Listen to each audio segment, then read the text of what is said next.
Assalamualaikum warahmatullahi wabarakatuh. Kita baca Al-Fatihah untuk Imam An-Nawawi yang kitabnya kita kaji untuk diri kita, untuk keluarga kita, untuk DKM Masjid Al-Barakah beserta para jamaah dan donatur-donaturnya. Mudah-mudahan kita semua senantiasa diberkahi oleh Allah. Al-Fatihah. A'udzubillahi minasyaitonirrajim. Bismillahirrahmanirrahim. Alhamdulillahirabbil alamin, arrahmanirrahim, maliki yaumiddin. إياك نعبد وإياك نستعين اهدنا الصراط المستقيم صراط الذين أنعمت عليهم غير المغضوب عليهم ولا الضالين آمين. بسم الله الرحمن الرحيم. الحمد لله الهادي لمن يشاء بفضله المضل لمن يشاء بعدله الصلاة والسلام على من لا نبي من بعده سيدنا محمد وعلى آله وصحبه أما بعد فيقول الله تعالى في كتابه العزيز أعوذ بالله من الشيطان الرجيم بسم الله الرحمن الرحيم قالوا سبحانك لا علم لنا إلا ما علمتنا إنك أنت العليم الحكيم. Para jamaah yang dimuliakan oleh Allah, kita masih masuk dalam bab sabar. Itu ada di halaman 68 hadis yang ke-20. Jadi kita sudah 20 pertemuan untuk membahas tentang sabar ya. Dan ternyata pembahasan bab sabar ini hadisnya cukup banyak sekali Pak. Ya, jadi sabar ngajari, sabar dengerin ini. Ya. Dan memang sabar itu pun juga memang tidak sekedar teori ya. Kita bicara sabar tapi ternyata pada teorinya terkadang susah. Ya, pengen sabar ternyata lihat anak merengek aja kita bentak lagi aja tuh. Ya, Allah ya keren. Ya, ini kisah saya kisahkan saja. Ini hadisnya cukup panjang Pak, halaman 68 tuh ya. Jadi Abu Tolhah ada sosok sahabat yang dikisahkan ini Abu Tolhah dan istrinya yang namanya Ummu Sulaim Pak. Ya. Abu Tolhah ini salah satu sahabat Nabi yang dia ini mendermakan seluruh harta yang dicintainya itu untuk perjuangan Islam. Bahkan kemurahan Abu Tolhah ini sampai dipuji oleh Allah, diturunkannya surah Al-Hasyr ayat 9 untuk memuji bahwa bagaimana Abu Tolhah ini sangat memuliakan yang disebut dengan kaum muhajirin. Jadi kalau kaum muhajirin, kita sering dengar tuh ada masjidnya al-muhajirin, ada kaum muhajirin dan ansor. Muhajirin itu artinya orang yang ikut hijrah bersama Nabi dari Mekah menuju Madinah. Nih orang-orang ini disebut muhajirin, orang-orang yang berhijrah. Nah, ansor itu penduduk Madinah yang dia menolong orang-orang yang kesulitan dari kaum muhajirin, itu disebut dengan kaum ansor. Dipuji kedermawanannya ini oleh Al-Quran dalam surah Al-Hasyr ayat 9. Maka betul kalau dalam agama, orang yang imannya bagus, orang yang akhlaknya mulia, salah satunya orang yang memuliakan tamunya tuh ya. Tapi memuliakan tamu bukan berarti kita nggak punya apa-apa kemudian kita adain apa-apa sampai ngutang, enggak. Apa yang kita punya itu yang kita keluarkan, bukan harus memaksakan kesana kesini yang akhirnya kita berhutang kesana kesini, tidak. Ya. Jadi orang yang dermawan itu salah satunya orang yang memuliakan tamunya, kan? Ya kadang kita udah mau pulang baru tawarin makan, nggak makan dulu, tadi nggak makan dulu, gitu ya. Ya sekarang ya nggak makan dulu tuh. Ya. Itu orang betul orang yang memuliakan tamunya tuh. Nah maka itu kita tadi dengar ada istilah muhajirin, ada kaum ansor. Ini Abu Tolhah ini sosok sahabat yang udah tua Pak, yang udah tua dan dia ikut perang bersama Nabi, mati dalam pertempuran di medan perang. Makanya tuh Pak, kalau ada ya orang ya ada Habib barangkali yang rambutnya diwarna-warna itu, yang warnanya dimerah-merahin itu jadi dulu di zaman Nabi itu kalau pengen perang kan sahabat banyak yang udah pada tua Pak. Tuh sahabat-sahabat udah pada tua, maka gimana supaya dia tidak kelihatan tuanya, maka diperbolehkan untuk menyemir rambut tapi selain warna hitam. Ya, boleh warna merah, boleh warna kuning, boleh warna hijau. Kalau urusan warna Pak, yang disebut dalam Al-Quran itu cuma dua. Warna yang disebut dalam Al-Quran itu cuma dua. Warna kuning dan warna hijau. Ya, dalam surat Yasin itu akhdharin nar, akhdhar itu warna hijau.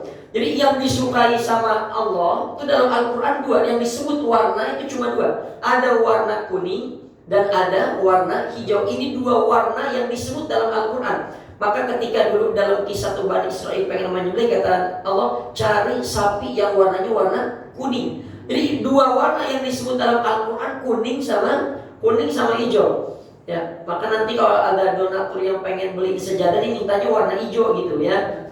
Itu dua warna yang disukai sama Nabi. Dan Nabi juga punya baju yang digunakan baju warna putih tuh. Ya, tapi kalau dua yang disebut dalam Al-Quran itu warna kuning dan warna hijau. Maka surga itu nanti kan dihias dengan berbagai macam pohon-pohon yang rindang yang hijau itu ya. Abu Thalha ini ketika dia meninggal dalam pertempuran itu bingung para sahabat. Ini mau dimakamkan di mana? Seluruhnya padang pasir. Seluruhnya padang pasir. Tidak ada pulau pada saat itu. Sampai sekitar 7 hari. Tapi jenazahnya Abu Thalha itu meskipun dia sudah meninggal dunia, dia masih seperti orang yang tidur. Jadi itu udah 7 hari. Orang kan biasa kalau sudah 7 hari sudah mulai bau busuk. Ya sudah mulai bau busuk. Tapi ini 7 hari kata sahabat, kok ini sudah 7 hari tetapi dia seperti orang yang tidur saja. Jadi meskipun sudah mati tapi seperti orang yang tidur, Pak. Kalau kita tidur tapi kayak mati. Ya. Wah, itu Abu Thalha tuh begitu jasadnya tidak termakan oleh waktu. Setelah menemukan beberapa pulau baru dikubur. Itu memuji, yaitu keistimewaan daripada Abu Thalha. Nah, Abu Thalha ini punya anak, Pak. Punya anak yang lagi sakit. Yang pernah anak ini diajak main sama Nabi. Ketika itu Nabi bertanya, kenapa engkau sedih? Kata anak kecil ini, aku punya burung dan burungnya mati. Udah gak usah sedih, dihibur sama Nabi. Ini anak ini meninggal karena sakit. Ditinggal karena sakit. Abu Thalha punya istri, namanya Ummu Sulaim. Nah ini Abu Thalha ini menikah dengan Ummu Sulaim. Padahal sebelumnya tuh Ummu Sulaim punya suami. Itu melahirkan anak yang namanya Anas. Ya, Anas ini anaknya Ummu Sulaim juga, tapi dari suami yang lain. Tapi Ummu Sulaim ini adalah seorang perempuan yang menitipkan supaya Anas ini untuk ikut melayani Rasulullah SAW. Dan Ummu Sulaim itu adalah salah satu sahabat Nabi, meskipun dari kalangan wanita, yang ketika Nabi lagi tidur keringatnya bercucuran, itu ditandangin sama yang namanya Ummu Sulaim. Jadi riwayat tuh ada keringat Nabi pernah ditandang, itu orangnya yang nadangin namanya Ummu Sulaim. Bahkan kata Habib Nabi itu bekas botol yang pernah dipakai untuk menyimpan keringatnya Nabi itu ada di Abu Dhabi sampai sekarang itu masih mengeluarkan wangi, kan? Ya, itu daripada mukjizatnya Rasulullah SAW. Ya.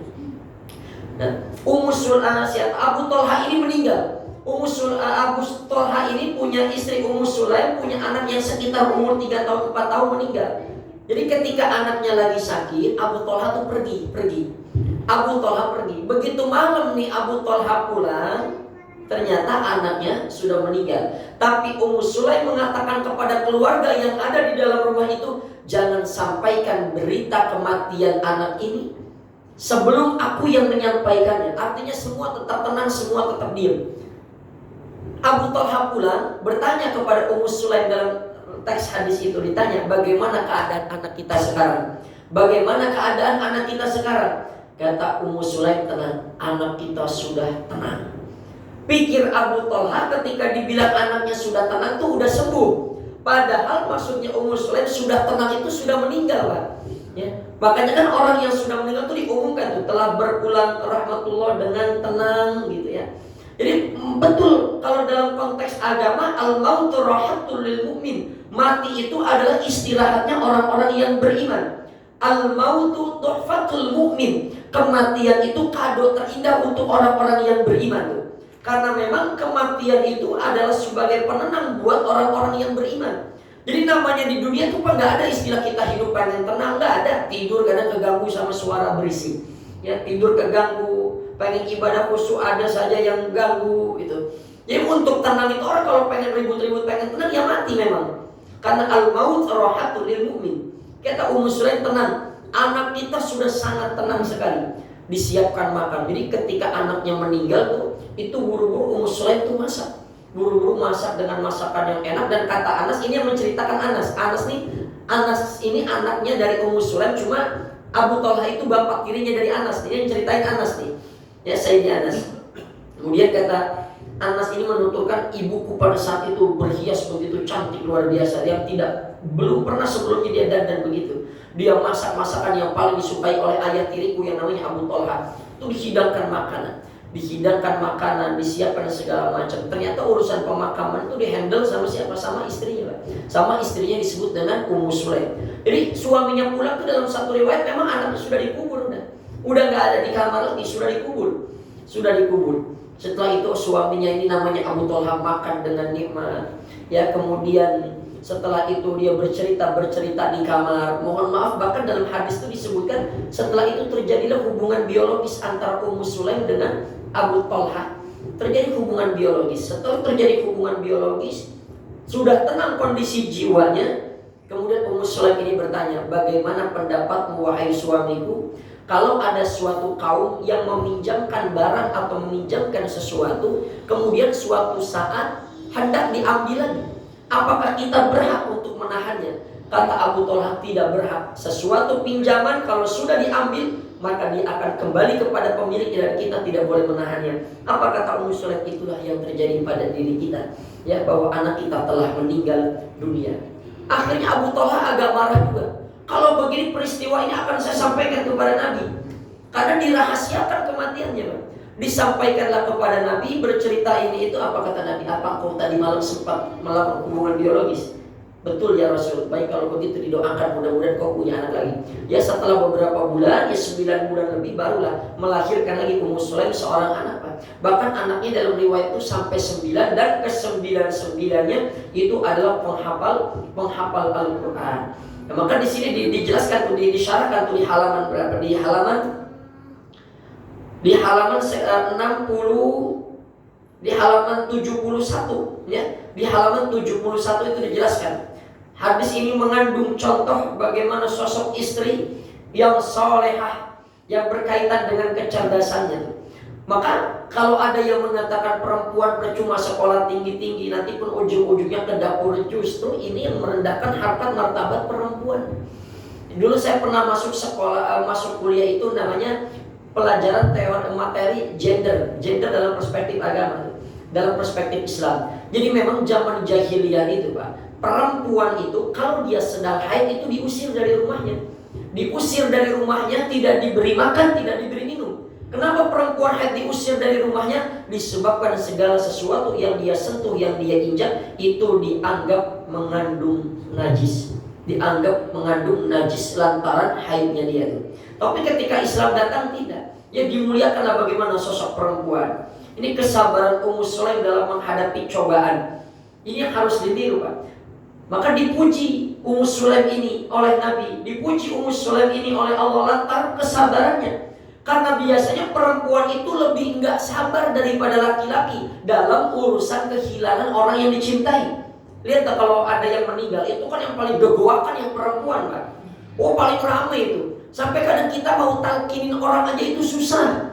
Kenapa? Ketutup sama orang perempuan.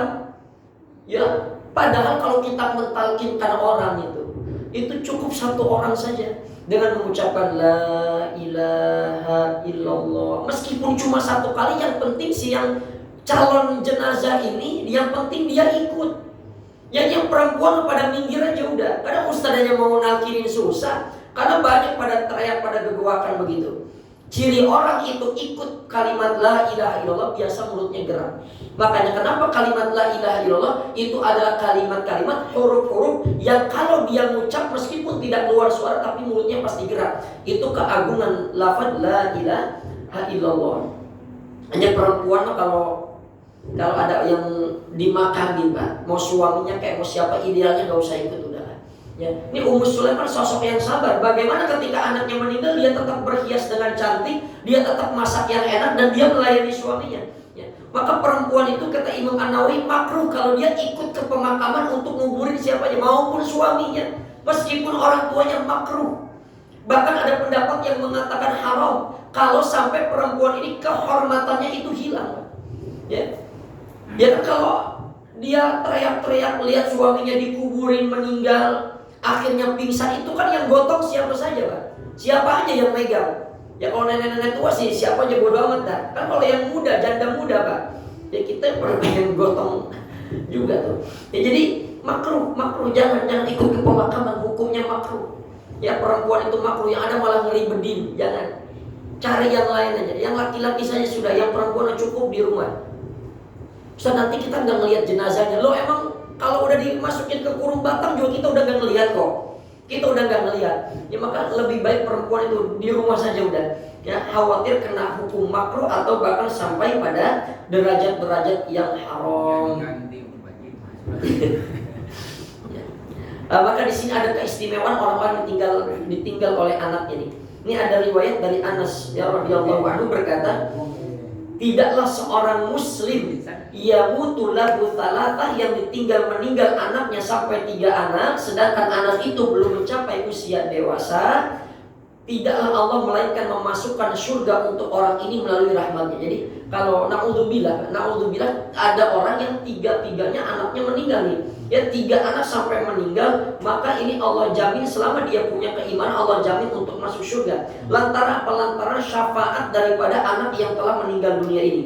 Bahkan dalam riwayat lain dikatakan, kalau ada kata Nabi 2 anak yang meninggal mendahului orang tuanya dan dia masih kecil, dia belum akil balik, maka akan dimasukkan dia oleh Allah ke dalam surga. Lalu Sayyidatuna Aisyah bertanya, kalau cuma 1 orang anak bagaimana? Maka kata Nabi, dia pun tetap akan mendapatkan syafaat daripada anak itu untuk dimasukkan ke dalam surga. Lalu kalau mereka tidak punya anak, atau kalau anaknya tidak meninggal bagaimana? Maka kata Nabi, akulah yang akan memberikan syafaat kepada orang ini. Ini bukan berarti kita minta kalau gitu anak kita doain biar meninggal aja dah, biar kita masuk surga. Enggak begitu. Artinya ini hiburan. Ini sebagai sebuah cara Nabi untuk membahagiakan orang yang ditinggal anaknya meninggal dunia. Boleh nangis, boleh. Nabi ditinggal anaknya yang namanya Abdullah, Nabi ditinggal anaknya sama yang namanya Ibrahim, itu Nabi menitiskan air mata. Nabi menangis, sampai sahabat bertanya, engkau kan Nabi, kenapa engkau menangis? Nabi saja ditanya, engkau kan Nabi, kenapa menangis? Kata Nabi, itu justru menunjukkan kasih sayangnya Nabi kepada putra-putrinya. Jadi kalau ada yang meninggal, dia nangis, biarin aja. Yang nggak boleh itu meratap. Pak. Memang ada hadisnya, innal maita yu'adzabu, sesungguhnya mayit itu akan diadab bibukai ahlihi alaih, disebabkan karena tangisan ahli warisnya. Itu kalau tangisannya sampai meratap-ratap. Tapi kalau hanya sekedar menangis, maka jenazah itu tidak diadab. Atau si mayit ini sebelum meninggal dunia, dia berwasiat kalau dia meninggal supaya ditangisin. Itu yang bakal nanti jenazah itu akan disiksa. Maka ketika seorang anak itu meninggal dunia, Allah bertanya kepada malaikat, engkau telah mengambil anak daripada hamba yang aku cintai. Betul ya Allah, ini atas perintahmu. Lalu apa yang dilakukan oleh hambaku? Dia mengucapkan alhamdulillah, dia mengucapkan inna lillahi wa inna ilaihi raji'un. Maka kata Allah, bangunkan untuk orang itu sebuah istana yang disebut dengan Baitul Hamdi. Bait itu artinya rumah, Hamdi itu tempat orang-orang yang memuji Allah, tempat orang-orang yang mengucapkan alhamdulillahi rabbil alamin. Maka betul kalau dalam Al-Quran itu wa qalilun min ibadiyasy syakur, hanya sedikit di antara hambaku yang bersyukur. Sampai ada istana yang diberikan nama Baitul Hamdi. Itu tempat orang-orang yang memuji kepada Allah, baik dalam keadaan lapang maupun dalam keadaan senang. Susah dia ucapkan alhamdulillah, senang pun dia ucapkan alhamdulillah. Maka dalam Al-Quran dikatakan wa qalilun min ibadiyasy syakur. Maka ada syakir, ada asyakur. Kalau syakir itu cuma bersyukur ketika mendapatkan nikmat. Tapi kalau asyakur, diberikan nikmat dia alhamdulillah, diberikan musibah pun dia mengucapkan alhamdulillah, tetap mengucapkan alhamdulillahi rabbil alamin. Nah, para jamaah yang dimuliakan oleh Allah, maka belajar daripada Ummu Sulaim ini bagaimana kita mampu supaya seorang istri itu yang menjadi orang yang solehah juga. Sebab kata Imam Al-Ghazali, kata ulama, berapa banyak penyimpangan maksiat yang dilakukan oleh suami disebabkan karena dorongan istri. Banyak maksiat yang dilakukan oleh suami disebabkan karena dorongan-dorongan dari istri. Maka kata Nabi, kata Imam Al-Ghazali, hindarilah 6 sifat perempuan. Kalau ini ada dalam istri kita, kata Imam Al-Ghazali, maka yang ini harus dipangkas. Yang pertama adalah anana. Anana itu suka ngeluh, suka ngaduin, suka curhat tentang urusan suaminya ke orang lain. Ini yang kayak begini, suka ngeluh ke sono ke sini, kata Imam Al-Ghazali punya sifat namanya anana. Ini yang kayak begini harus dididik. kita Imam Al-Ghazali. Atau kalau dia belum nikah, maka jangan cari perempuan yang punya sifat anak-anak, yang suka ngeluh tentang suaminya, yang suka ngeluh tentang kehidupannya, cerita kesana kesini, ini yang begini jauhin. Yang kedua yang punya sifat mananah. Mananah itu perempuan yang suka ngungkit-ngungkit jasa orang lain, atau dia pernah mengungkit-ngungkit kebaikan yang pernah dia lakukan. Ini yang begini nggak boleh, kata Imam Al-Ghazali. Yang begini hilangkan pangkas kalau ada dalam diri seorang perempuan. Yang ketiga hananah, adalah perempuan yang suka membangga-banggakan ya kesuksesan dia di masa lalu. Ya, orang tua gue kan orang terhormat, masa gue nikah orang model kayak lu. Nah ini nggak boleh yang begini. Ini nggak boleh. Yang begini hindari. Dia suka membandingkan bahkan suaminya dengan temannya. Tuh bang, teman saya baru kerja sebulan 2 bulan udah sukses bang. Abang kerja udah bertahun-tahun masih begini aja, miskin tuh. Ya sabar lah, namanya hidup kan kayak roda berputar, ada saatnya di atas, ada saatnya di bawah. Abang juga bingung kenapa nih urusan kita di bawah mulu kan gitu. Ya. Ya. Itu hanana tuh, sifat yang suka membanding-bandingkan. Ada namanya hadaqah. Hadaqah itu perempuan yang suka ngatur kerjaannya bang. Ya, emang kadang juga orang yang suka ngatur, maka kadang kan yang nggak punya ilmu bang. Yang ngatur maunya sih begini, masjid kudunya jangan begini, ngasih duit kagak, jadi donatur kagak, ngaturnya pinter banget. Ya, tuh ada perempuan-perempuan yang karakternya begitu pak, ngatur maunya begini. Ya, tetapi dia sendiri gak punya kemampuan. Sama kayak anak kecil kan, kalau baru bisa belajar jalan kan itu kemana aja dia jalan, pak ajak ijik mulu, lewat ke baru bisa jalan. Sama orang kalau baru punya ilmu semetet aja tuh udah ajak ijik tantang teng aja udah. Ya kagak dipanggil ustaz kagak nengok dia tuh. Ya. Nah, maka ada lagi yang punya sifat apa? Barokoh. Ini perempuan yang suka berhias secara berlebih-lebihan. Perempuan yang suka berhias secara berlebih-lebihan ini gak boleh. Maka perempuan itu berhiaslah sederhana ketika dia keluar rumah, dan berhiaslah yang istimewa ketika dia berada di dalam rumah. Ini kan kondisi kita terbalik pak. Itu istri kamu kondangan udah cakep banget, udah melor kiri kanan. Dandannya aja 1 jam pak. Dandannya 1 jam. Ini aku bagus pakai yang merah apa yang hijau? Yang hijau bagus, tapi keluar warna pink. Kan gitu. Jadi itu udah karakter perempuan itu. Ya karena apa? Perempuan itu cukup tampil sederhana. Maka nanti akan ada akhir zaman, ciri-ciri akan datang kiamat, banyak perempuan yang berhias ya tabarrujan jahiliyah, dengan berhias cara-cara orang jahiliyah. Ya, meskipun dia menutup aurat, tetapi celananya itu ketat betul pak. Sampai lekukan tubuhnya kelihatan. Itu pun sama seperti orang yang membuka, sama seperti orang yang membuka auratnya. Tapi kalau ada orang yang sudah meninggal, yang kita tahu ini sering membuka auratnya atau tidak pernah menutup aurat, itu yang kayak begitu kata Nabi, tutup aja aib-aibnya. Orang kalau sudah meninggal jangan pernah ceritakan aib-aib keburukannya, jangan pernah ceritakan keburukannya, jangan. Ungkapkan ucapan dengan ucapan-ucapan yang baik saja ya. Yang keenam adalah perempuan yang banyak bicara atau gampang membicarakan orang lain dan suka menyebar fitnah. Makanya dalam Al-Quran lihat, ya ayyuhalladzina amanu la yaskhar qaumun min qaum, jangan engkau menghina antara kaum yang satu dengan kaum yang. Tapi untuk perempuan disebut wala nisa'um min nisa'in, dan jangan juga seorang perempuan itu saling mencaci antara yang satu dengan yang lainnya. Itu kata tafsir Al-Qurtubi, Imam Al-Qurtubi menjelaskan kenapa perempuan disebutkan secara jelas di situ, karena emang yang biasanya fitnah, yang biasanya gibah, yang biasanya menggunjing itu lahir dari mulut-mulut perempuan. Itu lahir dari mulut-mulut perempuan. Ya karena saya kalau dapat berita tentang ini itu ya karena dari mulut perempuan itu. Ya, dari mulut tetangga yang perempuan gitu. Jadinya ramai. Nah, maka ini mengisahkan bagaimana kesabaran Abu Thalhah dan kesabaran yang disebut namanya Ummu Sulaim ketika dia menghindari, ketika dia mendapatkan musibah ditinggal anaknya. Maka untuk menerima itu harus ridho. Maka nanti ada perbedaan apa itu ridho, apa itu ikhlas, apa itu sabar. Kalau ridho itu dijelaskan oleh para ulama, yang disebut dengan ridho itu menerima ketentuan dari Allah, itu namanya ridho. Kena musibah dia terima, itu namanya ridho. Anaknya meninggal, dia menerima itu namanya ridho. Jadi kalau ada orang ya ditinggal anaknya, udah ikhlasin aja, bukan ikhlasin, udah ridho aja ridho. Jadi bukan ikhlasin aja, jangan, bukan ikhlasin, tapi ridho aja ridho. Karena yang tepat itu adalah ridho. Ridho itu menerima ketentuan dari Allah, pahit atau manis, itu namanya ridho. Yang udah ridho aja ridho. Jadi bukan ikhlasin aja, enggak, itu namanya ridho. Kemudian setelah itu apa? Setelah itu adalah sabar. Apa itu sabar? Dia menjalankan yang musibah-musibah itu dengan menahan diri untuk tidak berkata kotor atau melakukan perbuatan yang mendatangkan murka Allah. Itu namanya sabar.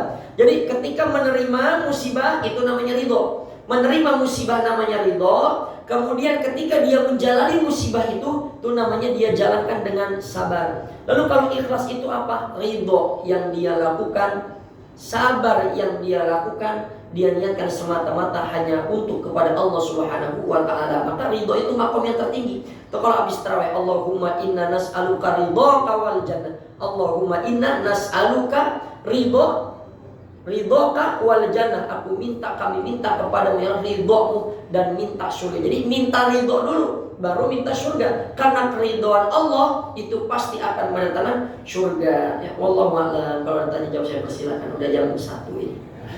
Iya, silakan. Assalamualaikum warahmatullahi wabarakatuh. Assalamualaikum. Maka zaman perang dulu kan ada kaum Ansor segala macam Pak Ustaz. Iya. Sekarang ini ada kaum nuduh-nuduh orang waris lah, salaf lah segala macam. Sebetulnya apa sih kriterianya kaum salaf, kriterianya kaum waris segala macam? Sekarang banyak orang nuduh, wah ini kaum waris zaman modern nih katanya gitu. Kita saja Pak Ustaz. Assalamualaikum warahmatullahi wabarakatuh. Assalamualaikum.